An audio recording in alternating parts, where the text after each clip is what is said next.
Assalamualaikum warahmatullahi wabarakatuh. Perkenalkan, nama saya Putri Nabila dengan NIM 404200171. Di sini saya akan menjelaskan materi mengenai sejarah perkembangan dan dinamika Islam di Malaysia. Malaysia terletak di semenanjung Malaka, Asia Tenggara. Malaysia yang ibu kotanya Kuala Lumpur mempunyai luas wilayah sekitar 2,5 kali Pulau Jawa. Sebagian besar wilayahnya mempunyai luas 1036 km menyeberangi Laut Cina Selatan, tepatnya di utara Pulau Kalimantan dan lainnya ada di Pulau Penang. Pada tahun 2002, jumlah penduduk Malaysia berkisar 22.229,40 jiwa. Bahasa resminya adalah bahasa Melayu, sedangkan agama mayoritasnya adalah agama Islam, sebanyak 53%. Agama lain yaitu Buddha 17%, Konghucu, Tao, Chinese 11%, Kristen 8,6%, dan Hindu 7%. Sebutan kepala negara Malaysia adalah yang di-Pertuan Agong, dan pemerintahannya dikepalai oleh seorang Perdana Menteri. Model pemerintahan Malaysia mirip dengan sistem parlementer Westminster. Proses masuknya Islam di Malaysia. Sejarah masuknya Islam di Malaysia tidak terlepas dari peran kerajaan-kerajaan Melayu yang jauh sebelum datangnya Inggris di kawasan tersebut. Sebab kerajaan-kerajaan di Malaysia dalam sejarahnya dikenal sebagai kerajaan Islam. Dan oleh pedagang Gujarat, keberadaan kerajaan tersebut dimanfaatkan untuk mendakwahkan Islam ke Malaysia pada sekitar abad ke-9. Asal-usul masuknya Islam ke Malaysia, sebagaimana dikemukakan oleh Azyumardi Azra, datang dari India, yakni Gujarat dan Malabar. Sejak sebelum Islam datang ke wilayah Asia Tenggara, Malaysia berada di jalur perdagangan dunia yang menghubungkan kawasan-kawasan Arab dan India dengan wilayah Cina, dan dijadikan tempat persinggahan sekaligus pusat perdagangan yang amat penting. Maka tidak heran jika wilayah ini juga menjadi pusat bertemunya berbagai keyakinan dan agama yang berinteraksi secara kompleks. Suku Melayu menjadi suku terbesar dari populasi penduduk Malaysia.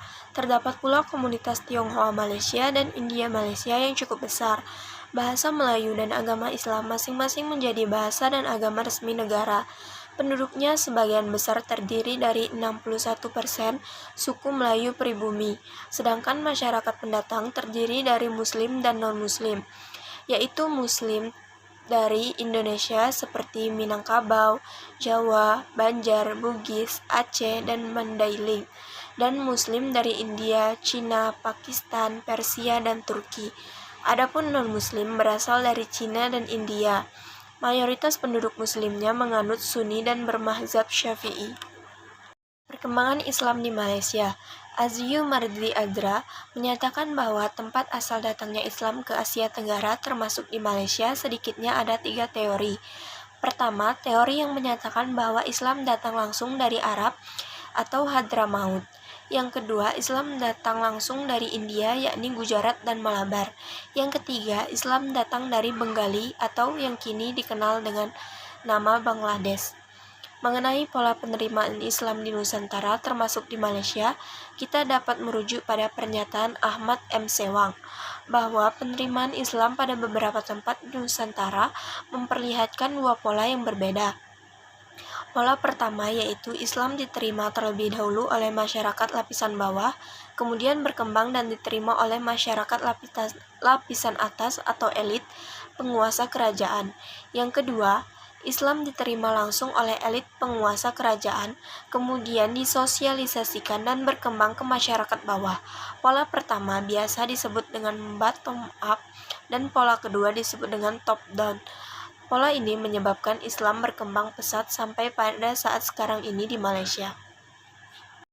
Pola pertama melalui jalur perdagangan dan ekonomi yang melibatkan orang dari berbagai etnik dan ras yang berbeda-beda bertemu dan berinteraksi serta bertukar pikiran tentang masalah perdagangan, politik, sosial, dan keagamaan.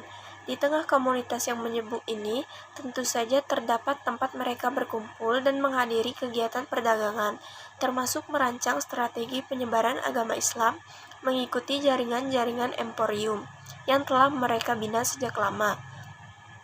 Seiring itu pula, pola kedua mulai menyebar melalui pihak penguasa, di mana istana sebagai pusat kekuasaan berperan di bidang politik dan penataan kehidupan sosial. Dengan dukungan ulama yang terlibat langsung dalam birokrasi pemerintahan, hukum Islam dirumuskan dan diterapkan. Kitab sejarah ditulis sebagai landasan legitimasi bagi penguasa Muslim. Memasuki masa pasca kemerdekaan, semakin jelas sekali pola perkembangan Islam yang ada di Malaysia tetap dipengaruhi oleh pihak penguasa atau top-down. Sebab penguasa atau pemerintahan Malaysia menjadikan Islam sebagai agama resmi negara. Warisan Undang-Undang Malaka yang berisi tentang hukum Islam berdasarkan konsep Qur'ani berlaku di Malaysia. Di samping itu, ada juga Undang-Undang Warisan Kerajaan Pahang diberlakukan di Malaysia yang di dalamnya terdapat sekitar 42 pasal di luar keseluruhan pasal yang berjumlah 68. Hampir identik dengan hukum Islam yang bermazhab Syafi'i, pelaksanaan undang-undang yang berdasarkan Al-Quran dan realisasi hukum Islam yang sejalan dengan paham mazhab Syafi'i di Malaysia sekaligus mengidentifikasi bahwa Islam di negara tersebut sudah mengalami perkembangan yang signifikan. Di awal abad ke-20, bertepatan dengan masa pemerintahan Inggris, urusan-urusan agama dan adat Melayu lokal di Malaysia di bawah koordinasi Sultan-Sultan, dan hal itu diatur melalui sebuah departemen, sebuah dewan ataupun kantor sultan. Setelah tahun 1948, setiap negara bagian dalam Federasi Malaysia telah membentuk sebuah departemen urusan agama. Orang-orang Muslim di Malaysia juga tunduk pada hukum Islam yang diterapkan sebagai hukum status pribadi dan tunduk pada yuridiksi pengadilan agama atau mahkamah syariah yang diketuai oleh hakim agama. Bersamaan dengan itu juga, ilmu pengetahuan semakin mengalami perkembangan dengan didirikannya perguruan tinggi Islam dan dibentuk fakultas dan jurusan agama. Perguruan tinggi kebanggaan Malaysia adalah Universitas Malaya yang kini kita kenal dengan Universitas Kebangsaan Malaysia. Dan pada tahun 1980-an, Islam di Malaysia mengalami perkembangan dan kebangkitan yang ditandai dengan semaraknya kegiatan dakwah dan kajian Islam oleh kaum intelektual dan menyelenggarakan kegiatan keagamaan internasional berupa musabaqah tilawatil Quran yang selalu diikuti oleh qori dan qoriah Indonesia.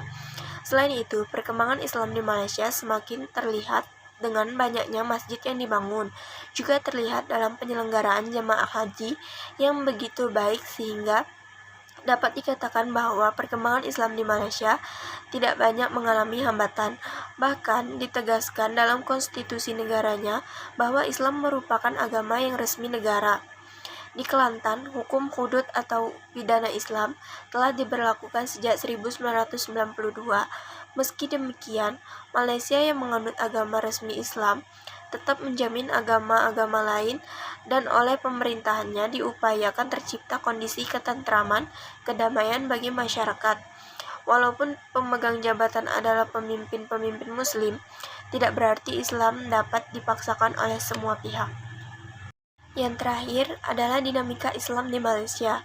Kuatnya nuansa dan etos Islam di Malaysia dapat dilihat terutama sejak kebangkitan Islam pada tahun 1970-an dan mencapai puncaknya di tahun 1980-an. Hal ini dapat dibuktikan dengan adanya yang pertama pada tahun 1978, deklarasi pemerintahan untuk merevisi sistem hukum nasional agar selaras dengan hukum Islam. Yang kedua pada tahun 1980, deklarasi pemerintahan untuk merevisi modal dan sistem ekonomi menjadi modal Islam. Dan yang terakhir, pada tahun 1980 sampai 1982 yang menyediakan infrastruktur dan institut-institut Islam seperti Bank Islam, Asuransi Islam, Pengadilan Islam, Yayasan Ekonomi Islam, dan pembangunan sekolah guru Islam dan lain-lain.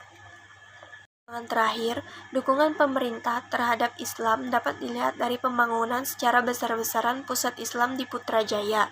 Abdullah Ahmad Badawi menjabat sebagai Perdana Menteri sejak tahun 2004 juga menyuarakan pesan-pesan Islam.